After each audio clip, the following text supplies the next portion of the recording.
افرأیت الذی تولی، کیا آپ نے دیکھا اسے جو دین حق سے پھر گیا؟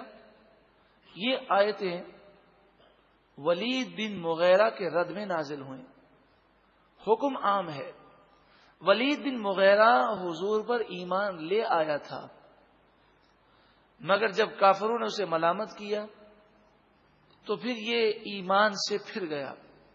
افرأیت الذی تولی، کیا آپ نے اسے دیکھا؟ یقیناً آپ نے دیکھا اس شخص کو جو دین حق سے پھر گیا. وَأَعْطَى قَلِيلًا وَأَكْدَى، تھوڑا سا اس نے عطا کیا اور روک رکھا اور رک گیا. بعض مفسرین فرماتے ہیں کہ اس کو اس کے دوست نے دین سے دور کیا. اس کے علاوہ بھی اور روایتیں ہیں. عِندَهُ عِلْمُ الْغَيْبِ فَهُوَ يَرَى، کیا اس کے پاس غیب کا علم ہے کہ وہ دیکھتا ہے اور وہ یہ کہتا ہے کہ میں چاہے کچھ بھی کر لوں، میں دنیا میں مالدار ہوں، لہذا اگر قیامت قائم ہوئی اس سے بڑھ کر مال مجھے قیامت میں ملے گا. ام لم ينبأ بما فی صحف موسیٰ، کیا اسے خبر نہ دی گئی، اسے خبر نہ ہوئی جو کچھ حضرت موسیٰ علیہ السلام کے صحیفوں میں ہے، جو توریت آپ پر نازل ہوئی، ان کے اوراق میں جو باتیں تھیں، کیا اسے اس کی خبر نہ ہوئی؟ وَإِبْرَاهِيمَ الَّذِي وَفَّى، اور کیا اسے ابراہیم علیہ السلام کی بھی خبر نہ ہوئی جنہوں نے وفاداری کی.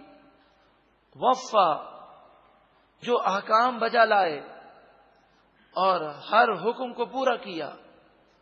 جان دینے کا حکم ہوا تو جان حاضر کر دی، بیٹا دینے کا حکم ہوا تو بیٹا حاضر کر دیا، مال دینے کا حکم ہوا تو مال حاضر کر دیا.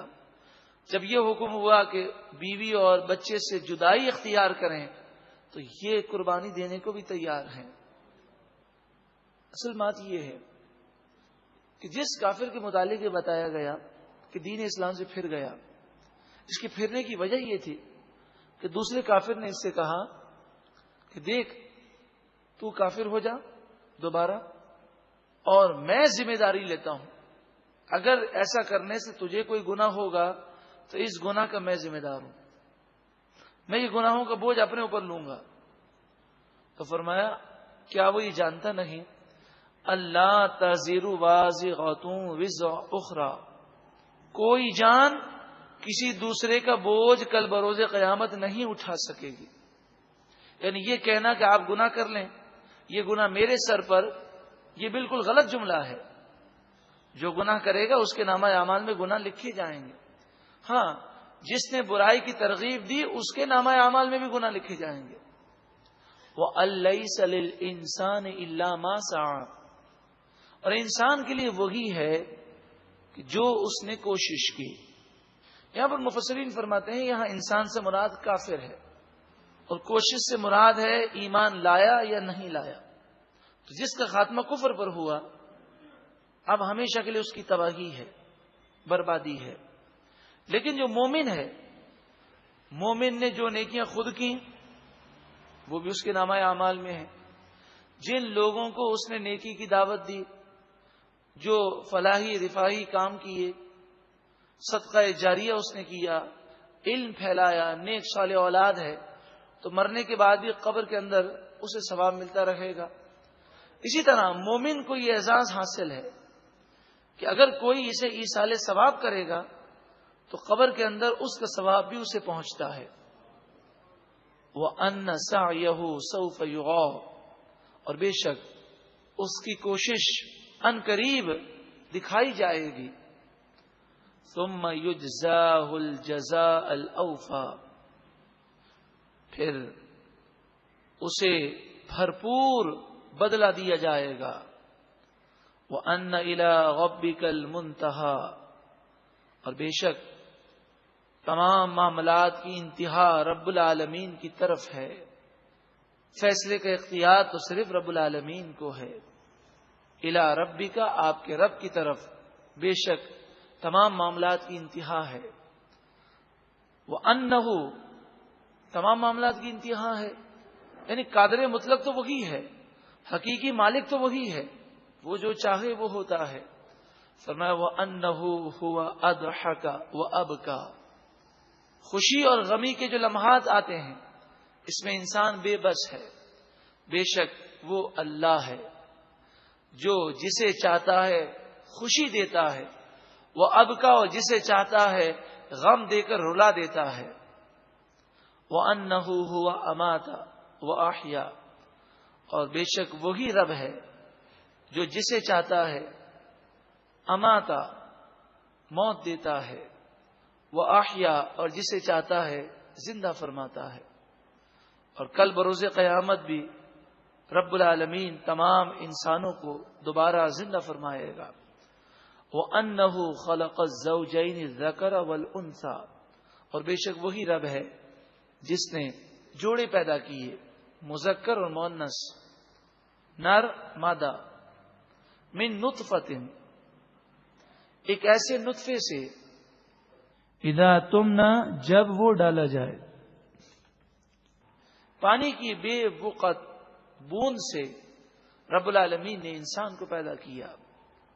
وَأَنَّ عَلَيْهِ النَّشْأَةَ الْأُخْرَى، اور بے شک اللہ ہی کے ذمے پر ہے، یعنی وہی اس پر قادر ہے، النَّشْأَةَ الْأُخْرَى، دوسری مرتبہ پیدا کرنے پر. جس نے پہلی مرتبہ پیدا کیا وہی دوسری مرتبہ پیدا فرمائے گا. وَأَنَّهُ هُوَ أَغْنَى وَأَقْنَى، اور بے شک وہی رب العالمین جسے چاہے بالدار کر دے، غنی کر دے، اور اسے قناعت عطا فرمائے، صبر عطا فرمائے. مال مل جانا یہی کافی نہیں، بلکہ دل کا غنی ہونا یہ بہت بڑی نعمت ہے. کئی ایسے مالدار ہیں کہ جتنا مال ہے اس کے باوجود ہوس و لالچ اس قدر ہے کہ نہ رات کو سکون ہے نہ دن کو سکون ہے. تو یہ مال تو اللہ کا عذاب ہے. ہوس لالچ نہ ہو، جتنا مل گیا ضروریات پوری ہو گئی، بندہ صبر و شکر کے ساتھ زندگی گزارے، اور مال کی وجہ سے وہ ٹینشن اور فکر میں مبتلا نہ ہو. یقیناً یہی سکون اور چین کا باعث ہے. وَأَنَّهُ هُوَ رَبُّ الشِّعْرَىٰ، اور بے شک وہی شعراء کا رب ہے. شعراء سے مراد ایک ستارہ ہے. مشرکین اس ستارے کی پوجا کرتے جس کے بارے میں مختلف روایتیں ہیں. ایک روایت یہ ہے کہ آپ نے دیکھا ہوگا جب مغرب ہو جاتی ہے تو جس مقام پر ہم چاند دیکھتے ہیں اس مقام پر ہمیں ایک سیارہ نظر آتا ہے. اور اکثر جب چاند نظر آتا ہے، جب ابتدائی مہینے کا چاند ہوتا ہے تو وہ ستارہ، وہ سیارہ اس چاند کے ساتھ ہوتا ہے. تو بعض مشرکین اس ستارے کی پوجا کرتے اور اسے شعرا کہا گیا. فرمایا وہ ستارہ خدا نہیں ہے بلکہ رب العالمین کی قدرت کی نشانی ہے، اس کا رب بھی اللہ ہی ہے. وَأَنَّهُ أَهْلَكَ عَادًا الْأُولَىٰ، اور بے شک اللہ تعالی نے عاد اولا کو ہلاک فرمایا. عاد اولا سے مراد حضرت ہود علیہ الصلوۃ والسلام کی قوم کے کافر مراد ہیں. وہ سمودا، اور رب العالمین نے قوم سمود حضرت صالح علیہ الصلوۃ والسلام کی قوم کے کافروں کو ہلاک فرمایا. فما ابقا، پس انہیں باقی نہ رکھا. وقوم نوح من قبل، اور نوح علیہ السلام کی قوم کے کافروں کو اس سے پہلے ہلاک فرمایا. انہم کانوا ہم اظلم، بے شک وہ لوگ ظلم کیا کرتے تھے. واطغوا، اور سرکشی کیا کرتے تھے، وہ ظالم اور سرکش تھے. والمؤتفکۃ اہوا، اور اللہ رب العالمین نے الٹنے والی بستی کو نیچے گرایا اور اسے ہلاک کیا. وہ حضرت لوط علیہ الصلاۃ والسلام کی قوم کے کافر ہیں کہ جن کی بستیوں کو پہلے بلند کیا گیا اور پھر انہیں الٹ دیا گیا اور پھر انہیں ہلاک کر دیا گیا. فغشاها ما غشا، تو اس پر چھایا جو کچھ چھایا. فبأي آلاء ربك تتمارى، بس تم اپنے رب کی کون کون سی نعمتوں اور قدرت کی نشانیوں کے بارے میں شک کرو گے. ان نعمتوں اور قدرت کی نشانیوں اور جو قومیں ہلاک ہوئیں ان سے عبرت حاصل کرو اور رب العالمین کی بارگاہ میں جھک جاؤ. ھذا نذیر من النذر الاولی، یہ رسول صلی اللہ علیہ وسلم نذیر ہیں، ڈر سنانے والے ہیں. من النذر الاولی، جس طرح پہلے ڈر سنانے والے آئے انہی میں سے حضور بھی ہیں. ازفت الازفہ، پاس آنے والی پاس آ گئی، یعنی قیامت قریب آنے والی اب قریب آتی جا رہی ہے. اسی طرح موت، ہر لمحے ہم موت کے قریب جا رہے ہیں. اگر کسی کی زندگی میں 40 سال تھے اور وہ 35 سال گزار چکا تو وہ یہ نہ سمجھے 35 سال میری عمر ہو گئی، بلکہ وہ یہ سمجھے کہ میرے 35 سال زندگی کے کم ہو گئے.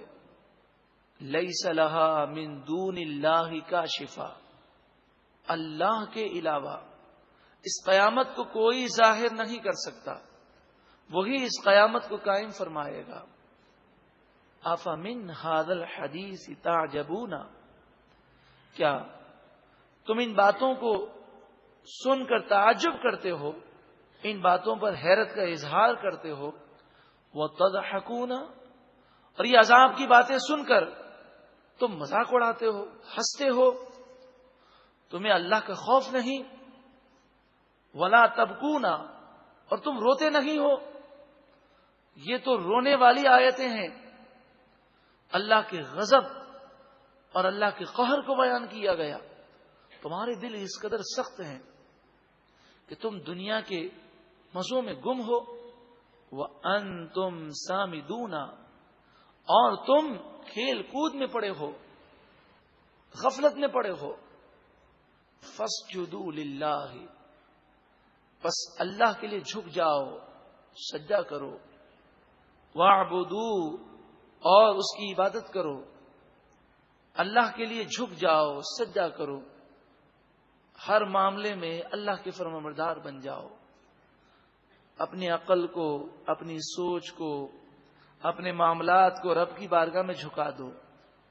جب رب کی بارگاہ میں جھک جاؤ گے تو جو رب کی بارگاہ میں جھکتا ہے، اللہ رب العالمین کی بارگاہ میں جو جھک جاتا ہے، رب العالمین اس پر وہ کرم کرتا ہے کہ پھر اسے کسی اور کے سامنے جھکنے کی ضرورت محسوس نہیں ہوتی. اسے رب العالمین ایسی بلندی دیتا ہے. من تواضع للہ فقد رفعہ اللہ، جو اللہ کے لیے عاجزی کرے، اللہ کی بارگاہ میں جھک جائے، اللہ تعالیٰ اسے بلندی عطا فرماتا ہے. مالک و مولا، ہم اپنے سر کو بھی جھکا رہے ہیں، ہم اپنے معاملات کو بھی تیری بارگاہ میں جھکاتے ہیں، اور آج کے بعد ہم انشاءاللہ تیری اور تیرے محبوب کی فرمانبرداری کریں گے.